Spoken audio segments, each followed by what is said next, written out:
Assalamualaikum everyone. So guys, आज हम जो टॉपिक करने लगे again a very important topic from clinical sciences. इस टॉपिक के क्वेश्चंस का हेमाटोलॉजी से भी रिलेशनशिप है और इस एक टेबल में से जो बनाया हुआ है मैंने बहुत सारी डिजीजेस को जोड़ा और बहुत सारे क्लॉटिंग डिसऑर्डर्स के जो हमारे पास एमसीक्यूज आते हैं वो इस एक टेबल के अंदर मिल के आपको मिल जाएंगे। ये इंतहाई इंपॉर्टेंट टेबल है, कुछ जगह इसमें से जो फिल्ड नहीं है वो मैं साथ साथ फिल करती जाऊंगी, लेकिन प्लीज़ इसको मेक श्योर कीजिएगा कि आप इस तरह टेबल की फॉर्म में याद करें, क्योंकि जब आप सारी चीज़ों को एक साथ लेके याद करते हैं ना कंपैरेटिवली, तब आपको याद रहेगा जब आपके पास एमसीक्यू में चीज़ें आएंगी कि भाई अगर ये दो चीज़ें इंक्रीज हैं तो डायग्नोसिस ये था, अगर ये दो चीज़ें इंक्रीज हैं तो डायग्नोसिस ये था। और रेयर बात है, लेकिन बात ये है कि जिस तरह हमने हीमोफीलिया ए बी वॉन विलियम डिजीज़ के तो नाम कॉमनली सुने हुए, इनमें से कॉमनली एमसीक्यूज आते हैं, लेकिन फैक्टर 11 एंड फैक्टर 7 डेफिशिएंसी ये बहुत ही अनकॉमन से एमसीक्यूज हैं, लेकिन इनका भी एमसीक्यू एक एक दफ़ा आया हुआ है और इतना कॉमनली इनके अंदर फैक्टर ऐसा है जो अगर आपको पता होगा तो आप एमसीक्यू का जवाब बहुत ही आसानी से दे सकेंगे। सो स्टार्टिंग अप विद कि हमारे पास ये 5 डिजीजेज हैं जिनमें से आपने ऑलरेडी नाम सुना है, haemophilia A cause by factor 8 deficiency, factor 8, ठीक है। Haemophilia B cause by factor 9 deficiency, von Willebrand disease cause by deficiency of von Willebrand factor, और इसके साथ फैक्टर 8 भी अक्सर इसकी डेफिशिएंसी में इन्वॉल्व होता है, ठीक है। फिर आ जाता है हमारे पास अगला जो नाम ही है फैक्टर 11 डेफिशिएंसी, जिसमें फैक्टर 11 है, एंड फैक्टर 7 डेफिशिएंसी। अच्छा, फैक्टर्स अगर मैं आपको याद कराऊं तो these are the factors which were involved in clotting of cascades, ठीक है। हमारी बॉडी में जो ब्लड क्लॉटिंग की कास्केड्स हैं उसके अंदर जो फैक्टर्स होते हैं उसमें ये फैक्टर 1 to 13 है, ठीक है, जिसमें से कुछ फैक्टर्स की पर्टिकुलर डिफिशिएंसी की कुछ डिजीजेज हैं जो जेनेटिकली इनहेरिट होती हैं, हम उनकी बात करें, ठीक है। अब आपके पास एमसीक्यू आता है कि एक पेशेंट आया है जिसकी रिकरेंट जो है वो ब्लीडिंग की हिस्ट्री है और अभी नी जॉइंट की हीमार्थ्रोसिस यानी blood oozing in the knee joint उसके साथ आया है। ऑन इन्वेस्टिगेशन उसका आपको इन्वेस्टिगेशन जो वो देंगे, पीटी नॉर्मल होगा, एपीटीटी नॉर्मल से बड़ा हुआ 32 सेकंड से ज़्यादा होगा, सपोज एपीटीटी वो 39 सेकंड्स देंगे, पीटी को आपको 14 सेकंड देंगे और कहेंगे एक्स्ट्रा ब्लीडिंग नहीं थी, तो what should be the treatment for that particular disease, और साथ वो आपको कहेंगे फैक्टर 8 एसए वॉज रिड्यूस्ड, ठीक है। या वो आपसे ये पूछ लेंगे ये सब बता के कि what is the pattern of inheritance of this particular disease. याद रखिएगा फैक्टर पहले हम बात करते जाते हैं सारी चीज़ों की, फिर एमसीक्यूज का आपको बताऊंगी कि ये मैं हीमोफीलिया ए की बात कर रही हूँ। हीमोफीलिया ए और हीमोफीलिया बी बिल्कुल एक जैसे हैं जब तक आपको फैक्टर के बारे में ना बताया जाए, ठीक है। लेकिन अगर आपसे कभी चॉइस करने के लिए आएगा तो और ये फैक्टर ना बताया हो और फीचर्स में पीटी नॉर्मल हो, एपीटी प्रोलॉन्ग हो, ब्लीडिंग टाइम नॉर्मल हो, जॉइंट में पर्टिकुलरली जॉइंट में ब्लीडिंग हो रही है, बचपन से हो रही है, तो हमेशा आपने हीमोफीलिया ए को चूज़ करना है। ऐसा सवाल वो देते नहीं हैं कि दोनों ऑप्शंस हो, लेकिन क्योंकि haemophilia A is much more common than B, तो हमेशा आप ए को चूज़ करेंगे।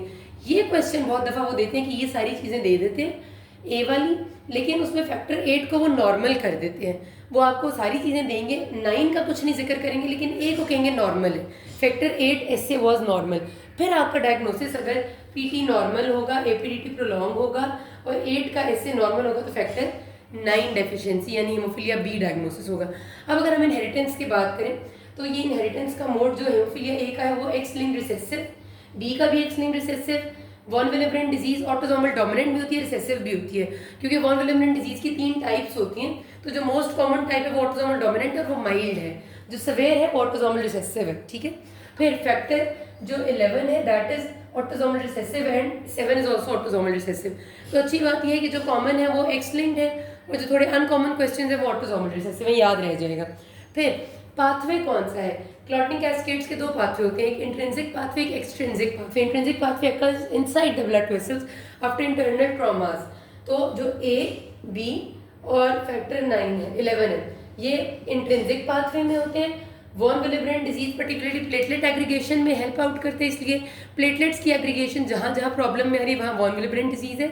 और 7 वाला एक्सट्रिंसिक पाथवे, 7 का एमसीक्यू मैंने टोटल 1 से 2 दफ़ा देखा है, जिसमें उन्होंने आपको एमसीक्यू में यही दिया था कि पेशेंट है जिसको बचपन से रिकरेंट म्यूकोक्यूटेनियस ब्लीडिंग हो रही है, और उसमें जब हमने लैब्स देखी तो उसमें PT was 23 seconds, APTT was 30 seconds, bleeding time was normal and deficiency of pathway of extrinsic clotting cascade.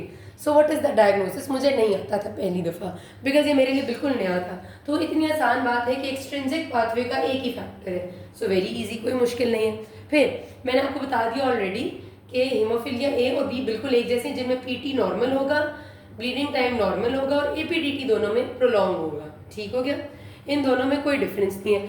आप ए बी और फैक्टर 11 को एक साथ ही याद करें क्योंकि ये मिलते जुलते हैं। इसमें फैक्टर 11 में भी पीटी नॉर्मल है, एपीडीटी प्रोलॉन्ग है और ब्लीडिंग टाइम नॉर्मल है। ठीक है, फैक्टर 11 की डेफिशिएंसी का भी जब भी एमसीक्यू आएगा तो वो आपको फैक्टर 11 एसेज प्रोलॉन्ग्ड मतलब नॉर्मल ना होना ये ज़रूर बताएंगे, या वो एमसीक्यू एक दफ़ा ऐसा देंगे कि पेशेंट है जिसको रिकरेंट ब्लीडिंग की हिस्ट्री है और उसका on investigations PT was 15 seconds, APTT was 36 seconds and bleeding time was normal and the disease is inherited as an autosomal recessive pattern in the family. So what is the particular disease? वो इस वजह से क्योंकि ये सारी चीज़ें same इधर भी हैं सेम इधर भी हैं, लेकिन ये दोनों डिजीजेज एक्स लिंक्ड रिसेसिव हैं और ये ऑटोसोमल रिसेसिव है, तो बहुत ही इजीली आप पता लगा सकते हैं कि ऑटोसोमल रिसेसिव और इन सारी चीज़ों के साथ हमारे पास से फैक्टर 11 डेफिशिएंसी है।